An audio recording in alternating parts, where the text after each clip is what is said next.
Hi everyone, this is Kayla, OMS4 at the DC site, and she'll be talking to us about remediating exams today. Hi, everybody. My name is Kayla. Like Rachel said, I'm a fourth year at the DCCHC. So it's an awesome site. Unfortunately, it's not going to be around very much longer. Yes. Did you rotate over to Pennsylvania? Oh, I did go to Scranton. In the polar vortex, it was tragic. It was tragic. That's my CHC. So just wanted to know what to look I'm forward sorry to. in advance that it is that cold. I'm from California originally, so like that was when it was like -13. I was like, I didn't even know my face could hurt like that. Like it was a new thing for me. But the people in Scranton are very nice. I will say that they're very nice. There is no in and out, unfortunately. Yeah, it's East Coast. No in and out on East Coast. I don't know what that's like. So I'm at the DCCHC. I've been here for quite a long time. Or at least that's what it feels like. Feels like forever. I am originally from California. Cali born and raised, never like left until med school. Went to like public school. There it was great. It was fun. My mom's from Mexico. My dad's from Jamaica. So I have a beautiful food palette. But I am talking about remediating exams. So that's kind of a little bit of a background about me, and then I'll kind of get into the story. I did have a conversation with a couple of friends who know a little bit about your curriculum. So to preface this, the curriculum for you guys has changed dramatically since my year. So where I hear that you guys have like very frequent exams, we didn't have frequent exams. It was like you had a midterm and a final, and that was it. So like when it came to 6-week exams, it was a little bit, I still want to think for 6-week blocks, we still had just a midterm and a final. So it was kind of a grueling process. So I remember when I first got there, my mom is the first one in her family to even graduate high school. So that tells you about, you know, how many people I knew in medicine. So I kind of came in fresh, didn't know kind of anything, and I threw myself in, and they said, if you can make it through NMSK, A and B, you're good.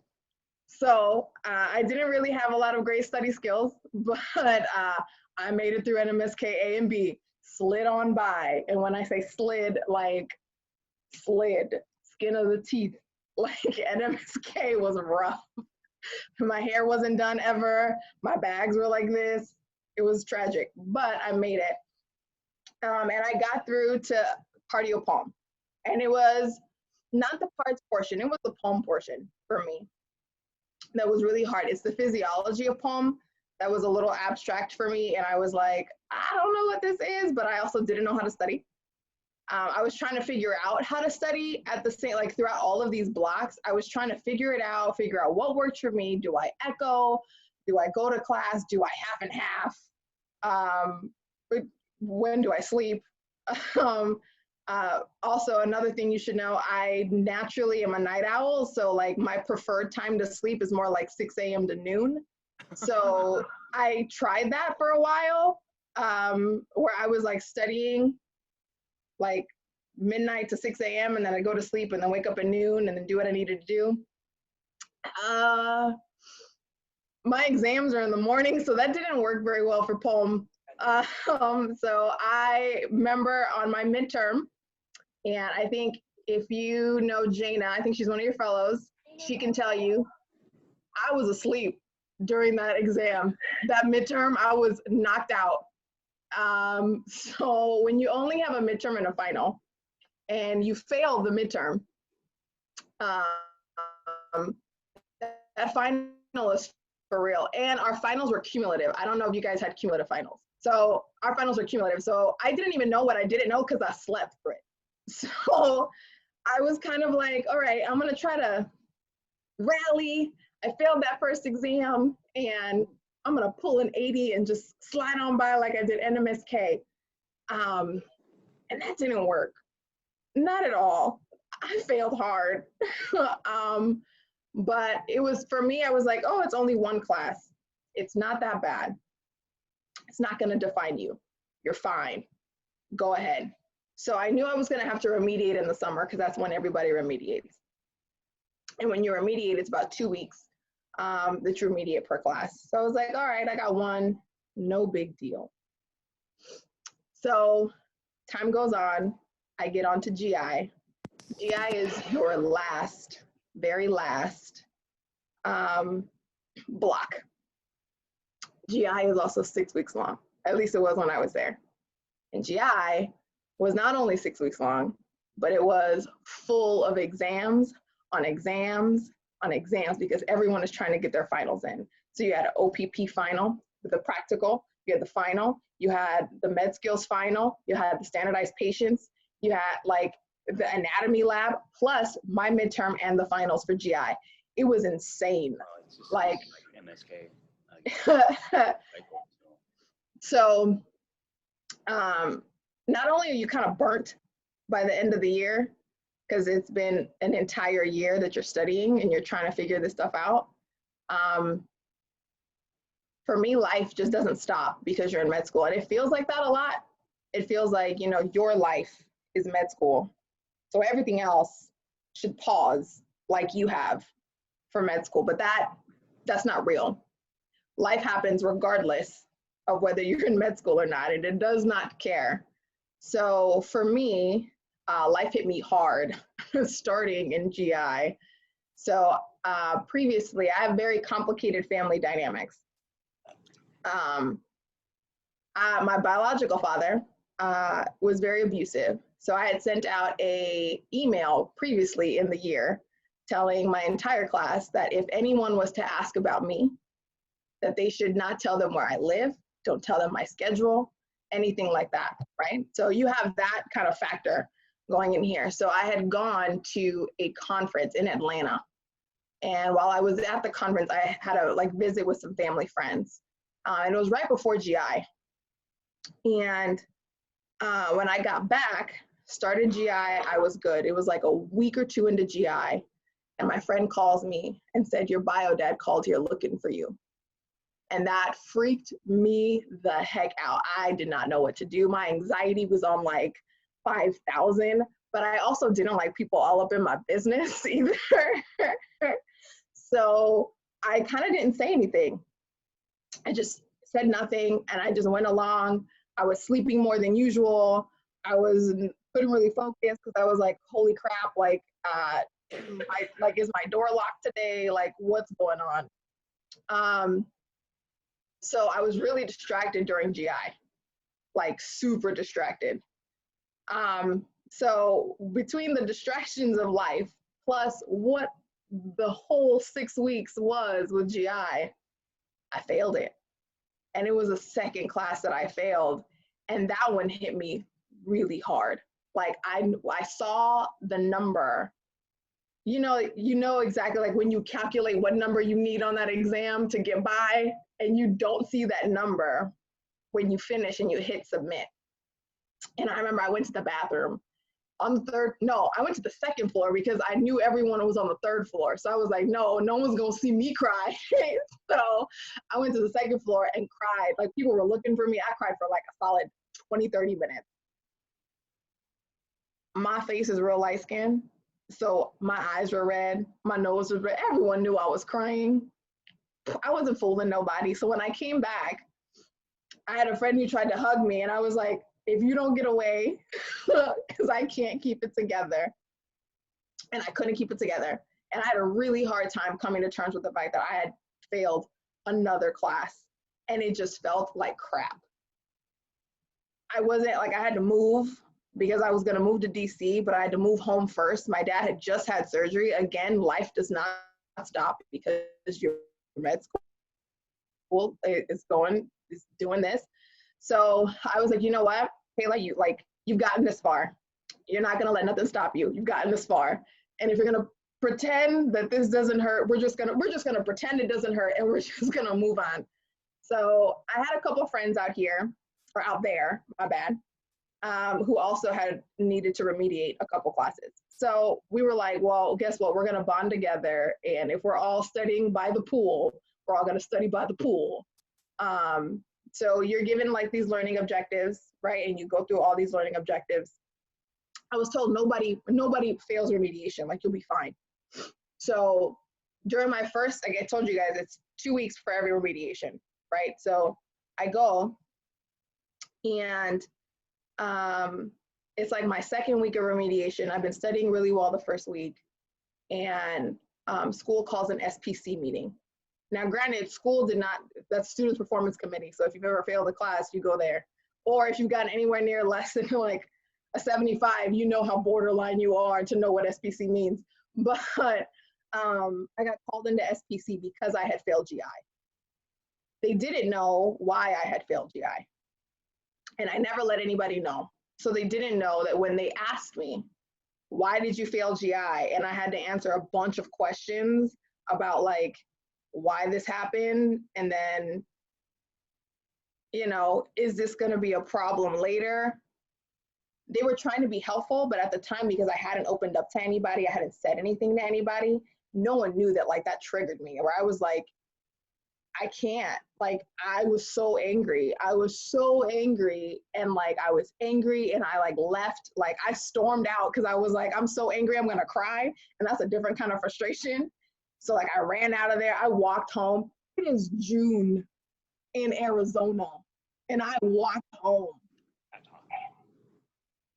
So granted, I lived at CG, but I walked through the cornfields and then I went home. So I was pissed. I was so angry and I couldn't focus. And I was just like, I can't.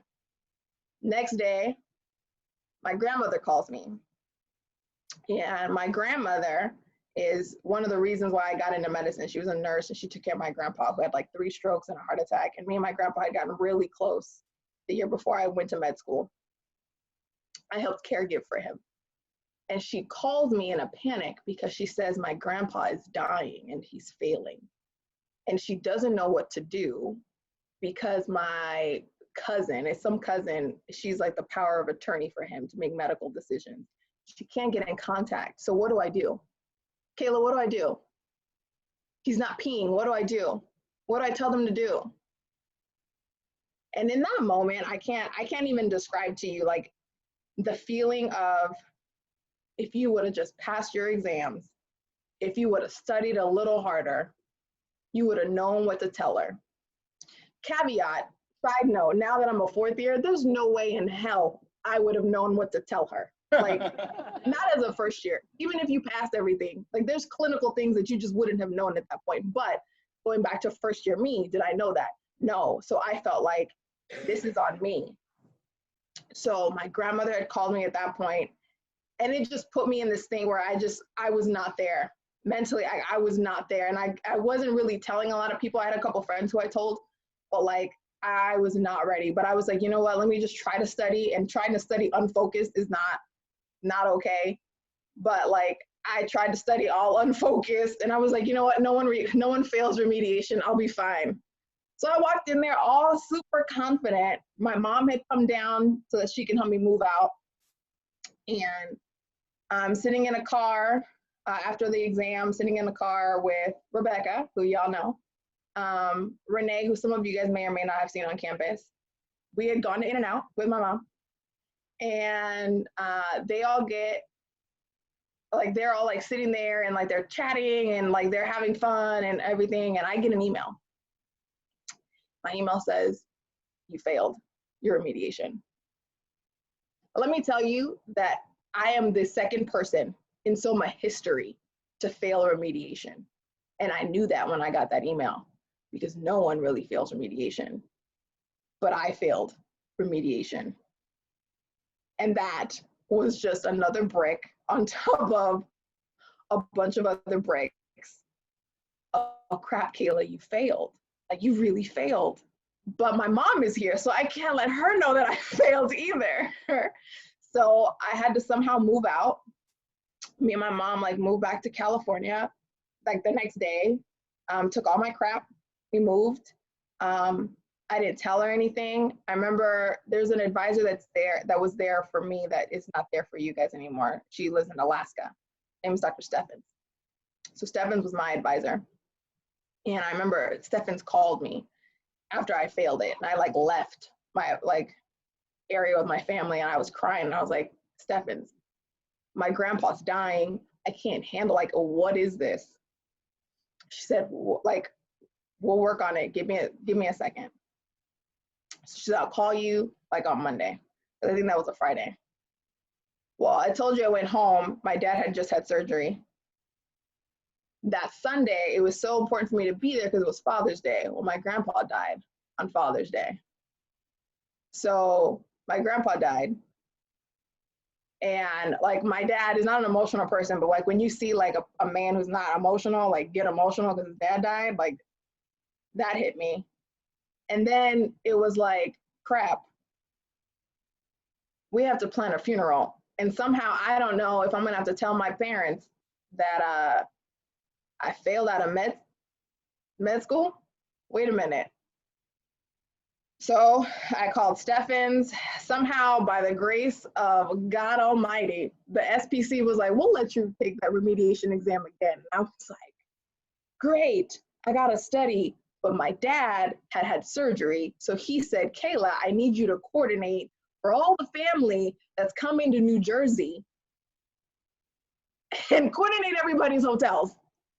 So I'm helping plan a funeral from 3,000 miles away.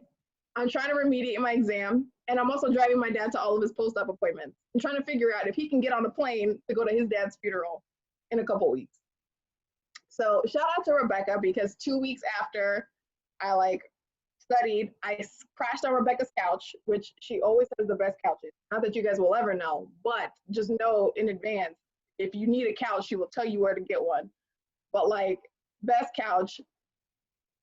I took that exam, I passed that exam, I flew back home.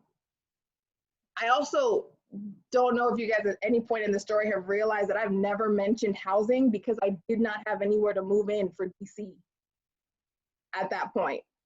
So I packed all my crap in 5 bags because that's how many that the military will allow me to take for free, because I'm also a military student and I probably didn't mention that.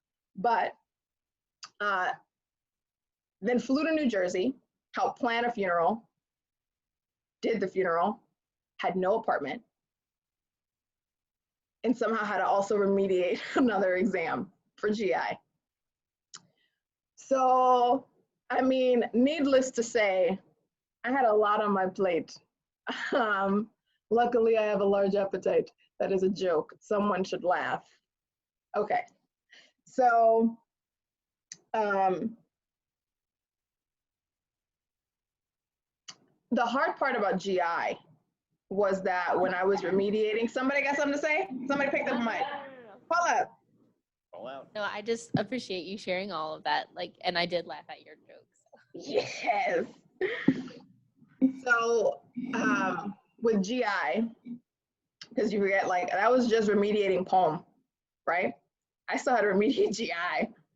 So luckily, Soma works with you when they will work, they will stand by you throughout this whole madness. But they let me remediate while I was in DC. So I finally found an apartment. It's actually the same apartment that I'm currently in. Nice. But my brother helped me move in and I immediately started studying because I only had 2 weeks. Well, what I didn't know is that those 2 weeks for DC, we had rotations at the Department of Corrections. So we had to have a completely separate orientation for the Department of Corrections and then a completely separate orientation for Soma.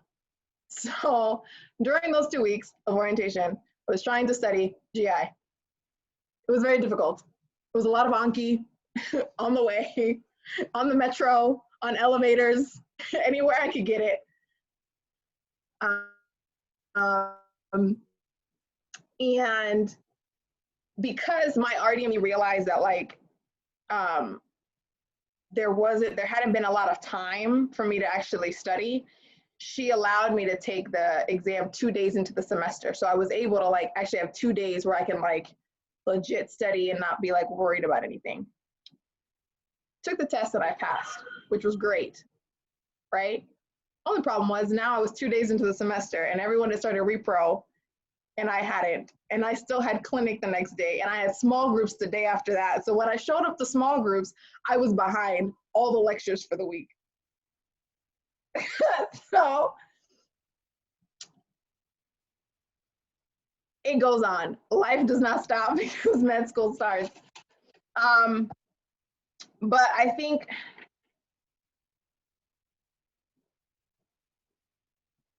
the big problem that I had, I think after that, like granted things still happened in my life. Like that was the beginning of a slew of like other things. But it was the beginning, right? And for me, I realized that what I did a lot is I catastrophized, right? Like we demand perfection of ourselves so often. There's no room for a mistake. There's no room for this because this one mistake means that you don't have a future. And that's not true. No one is a perfect human. Everyone has made mistakes. And if you haven't failed an exam, you will fail at something. I know that sounds kind of crazy, but you will miss somebody's birthday. You will miss somebody's wedding. You will feel like a crappy girlfriend because you can't do blah, blah, blah. You will feel like a crappy brother because you can't do blah, blah, blah. If you are a parent, you will guaranteed have mom or dad guilt because you can't be there when your kid takes their first steps because you're stuck in an OR. And that's just not med school only. Like that continues, right? And you will feel at some point that you have failed, even if it's not academically on paper. And if it is academically on paper, it's hard because you feel like you're by yourself because you have this shame that no one else can know that you failed because that means you on the inside, you are a failure. And that's not what it is at all. When I failed the first time, it's because homegirl could not get her study skills together. It was not because I was stupid. It was because I slept. The second time, it's because I had way too much going on and I did not have coping skills and coping mechanisms to work through that. Does that have any bearing on my intelligence? Does that have any bearing on my inward capability to do better, to do great, to serve patients? It doesn't. It just means that I had to overcome some things, right? Now, granted, like I'm not going to pretend like those things don't have fallout. So every exam after that, I had real big submit button anxiety because I'd seen the bad numbers pop up, right? So like when you've seen the bad numbers, you're like, oh yeah, I feel good. Oh, but I felt good last time. That did not go so hot. So you have big anxiety about hitting submit buttons. You have those things, and those are things you have to work through. You will have to work through imposter syndrome. Big time. I had imposter syndrome the day my grandma called me, right? Did I know that I would never have known enough? No, but it was imposter syndrome hard. And it comes for you sometimes when you least expect it. Sometimes it's when you're doing great. And it's just like, boom, you got hit with it. We so often demand of ourselves to be Superman. And I challenge you guys all to let yourselves be Clark Kent for a day. Right? Moral of the story, you will fail, but there's ways to pick yourself back up.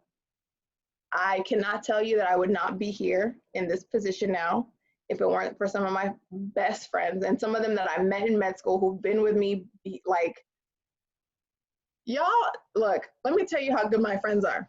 Rebecca, right? Rebecca's a solid one. Y'all don't know. Rebecca drove up 8 hours to spend 24 with me and then drove back and then went to clinic because she knew I needed somebody one day. 8 hours from South Carolina by herself, or with her dog at the time, but by herself. I've had friends fly to come see me. And those are the kinds of friends that I made in med school. And when you think that you don't need community, you do. Because being at a CHC does not mean that you're going to be at a CHC with some of your best friends. It does not mean that you're going to be there with your tribe. you have to find a tribe, because that tribe will walk you through here. You will walk through fire with your tribe, and those will be your best friends in the world. I guarantee you, I would not be here had it not been for that tribe. So make sure you find your community. And if your community is not med school people and you say, oh, my community is the DC art scene, well, let it be your community, but have a community, have people that you can talk to. And don't be afraid to say, I'm struggling. I think that was my biggest thing. I didn't want to tell anybody that I was struggling because I thought I had it all together. And I really didn't. I was a hot mess, fire on toast. Like, it was a problem. But I didn't want to say anything. And once I did say something, and some of those friends like were there, and some therapists were there, some other faculty members were there, I got better. It worked out. I was okay. I built up resilience. You can't, at this point, there's nothing you can throw at me that I can guarantee you I will not bounce back like a champ from. I have this afro for a reason. It's to bounce back. So, and I think the other, what I wrote it down. Oh, the other big thing is that just because you have a blip in your story doesn't mean that it's over, right? I failed those 2 classes and remediation, but I passed on my boards on the first try. Never had to redo it. And I matched in my first choice. So, oh, thanks, you can clap for me. Nice. And I have a decent life. It's great. And granted, does this mean that intern year is not going to absolutely suck? No, but I am better equipped at this point for intern year to absolutely suck. And I'm better for it. If you have to remediate an exam, it is not the end of the world. It does not mean you will not match. It does not mean that you will not be a doctor. It does not mean that you are not enough. All it means is that you got a little more work to do. So that is the end of my little story and my little talk, because it is 30 minutes on the dot. And I wanted to make sure that you guys had time for questions if you had any, or any comments or anything you guys wanted to share. I'm always very big on, like, you guys have my email. It's very easy to look me up because Mowatt is not a very common last name. So just type that in your email box and it'll pop up. If you guys ever need to get in contact with me or anything, because, you know, I've matched, all my shelves are done. I'm on psych, ain't doing nothing. So, but open floor for you guys. Oh yeah, I can't wait for that either. I just wanted to say again, thank you so much for sharing that story. One thing that really resonated was kind of the last thing you said. I found a lot of times when sharing my struggles with a certain select few group of people, luckily most of the people I've met, like the wonderful people here, all are very supportive and recognize like the struggles that each individual goes through. But a lot of times in this weird way, it feels like you're justifying to people that you're not weaker from your struggles and trying to explain to them how you're actually stronger through them, and kind of getting over that guilt of like, because I went through these difficulties, I am like a weaker and lesser person, has been like a big part of the struggle. So thank you so much for putting that little plug at the end that it's You're not true. welcome. Also, the reason why you feel like you have to justify it to other people is because you're justifying it to yourself because you don't believe it. So once you start to believe that that is not, I am not weaker, I am not this, you don't need to justify yourself. And people will see it and they'll see the strength that's there and they'll want to be like you. It's a great feeling. You'll get there. And when you get there, call me and we'll celebrate.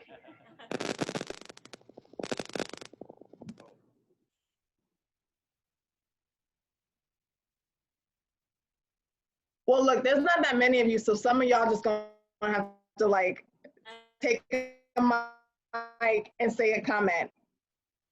I just want to ask, where'd you match and what So specialty? I matched in the arguably best specialty that there is, right? Family medicine.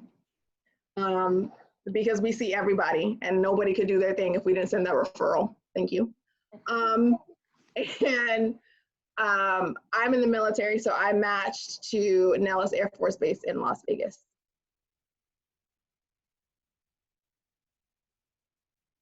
Family medicine? Family medicine.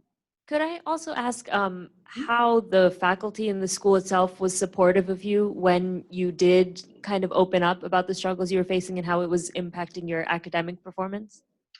So Dr. Stebbins was huge for me. So my advisor was huge, and my RDME at the time was very big too. So I opened up to Stebbins about the fact that I didn't know how to study.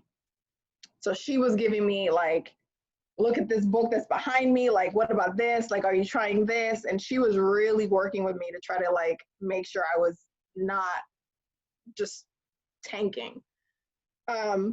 She checked in on me. Fun fact, from Alaska, she still sends me happy birthday. Like, she is that kind. She is the one. Never forgets my birthday either, never. But she was like super helpful. And she was also one that like, if I needed to just go into her office and be like, Stephens, I just need to sit here. She'd be like, all right, sit here. I'm gonna just do this. And it's like, okay. Art was a big one too. I went to Art. I was forever in Art's office. Me and Art are homies. Like that couch in his office, the one with the fuzzies, like that one was my couch. So I went to Art pretty often too, because I felt like there was a lot of things that I needed to like, there were family issues that kept coming up that I didn't know how to disclose to other people.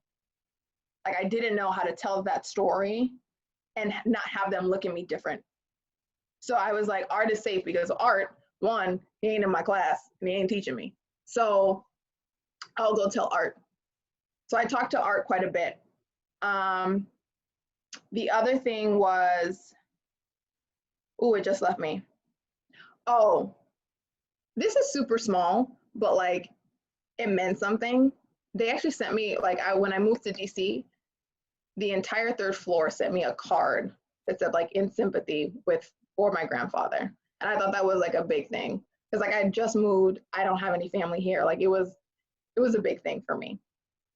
My RDME here, she found out that my grandpa died. She knew that I had the issue with like, when I came here, I said, don't have my name disclosed on anything or like what my schedule is. So my schedule actually was the most erratic of everybody else's because there was no one set schedule for me. So she made sure that like, you can't track me because I'm like here and there and like wherever.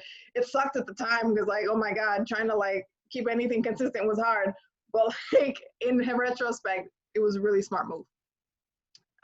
She also was one of the only, like she and I had conversations throughout like the summer before med school. So I knew like, what's my timeline? When do I have to be here? Do I have time to do this with my grandparents? And like, she was really adamant about like making sure that I was okay. It's a little different once you get out of Arizona because like the building's not there. So what becomes your like SOMA admin, your SOMA like person to hold the hand is your RDME. So it's the way that your RDMEs end up supporting you. Now, granted, I still talk to like, I've sent Rado emails, I've sent Obaya emails, I've sent all good emails. Me and the diversity office are really tight. So they're all available, but it takes you like making yourself available too. Because that was something I didn't do my first year. My first year, I avoided all professors and everyone with staff on their name with a plague. Like if you were coming down the hallway, I was going down the other hallway with a quickness. I avoided Rado like nobody's business. I made like, my hair is big, right? I had my hair in a bun for every single like standardized patient because I knew my hair was big and like those pictures that they all get at the beginning. And I was like, she's not gonna catch me. Oh, no. like I'm gonna have my head down. But Rado was one of the only people that I talked to from Soma during like my second year when I was having like issues, when I don't necessarily agree with what this preceptor is doing, what do I do in this situation? What is this? I talked to Rado. So, and then granted, you don't have to talk to Rado. Like, that might not be you. If you want to touch a crutch, go touch a crutch. But like, I had somebody to call if there was a problem. Granted, I didn't always call them. I often called the homies. But yeah.